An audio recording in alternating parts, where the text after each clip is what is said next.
Sobrang nagtitrending nga mga kaputi itong kakaibang dilata nga na to kasi ito nga daw yung dilata na pinakamabahong sardina sa buong mundo. At talagang bubuksan mo pa nga lang daw itong dilata nga na to, talagang mababahuan ka na at masusuka. Ay no, grabe, marami sumusubukan na talagang kainin nga to kaso bubuksan pa nga lang nila, talagang nasusuka na nga sila.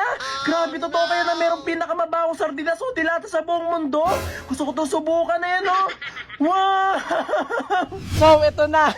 Finally, nabili ko na nga rin yung nagtitrending at nakita natin sa TikTok na pinakamabaho nga daw na sardinas o dilata sa buong mundo.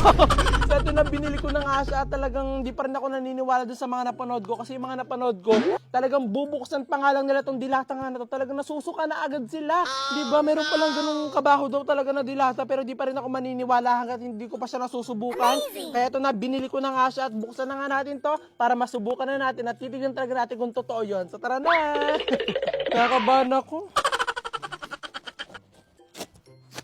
So ito na, buksan na natin! Baka naman pagbukas ko pa lang mabaho na ha. Tingnan natin. And 1, 2, 3. Sharing! Ay, hindi pa nakabalot pa siya dito. Bakit nakadobling balot? Nakapagtaka ha. Ito kunin natin. Lalamig. Yan.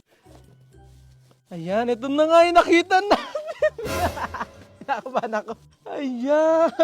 Ito yung dilata na nakita natin na pinakamabaho daw sa buong mundo na dilata. Ayan, so itong itsura niya, kagaya talaga doon sa napanood natin. Tapos ang pangalan niya ay Surströmming. Surströmming. Ayan. Kaya na pag hinintay natin, buksan na nga natin to at titignan talaga natin kung gaano kabaho ba talaga to or mabaho ba talaga siya. So let's go!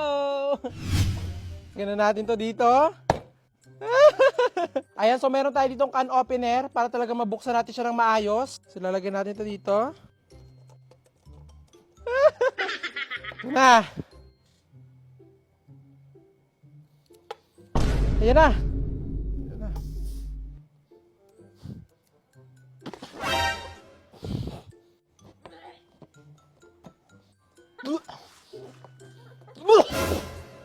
Baka may utot ka.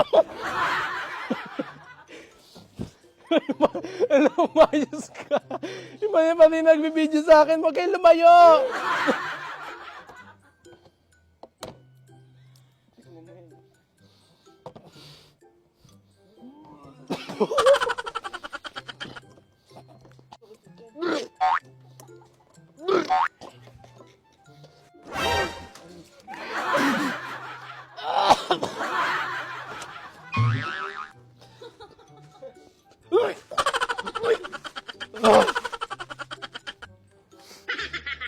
Tama ba ito ginagawa ko?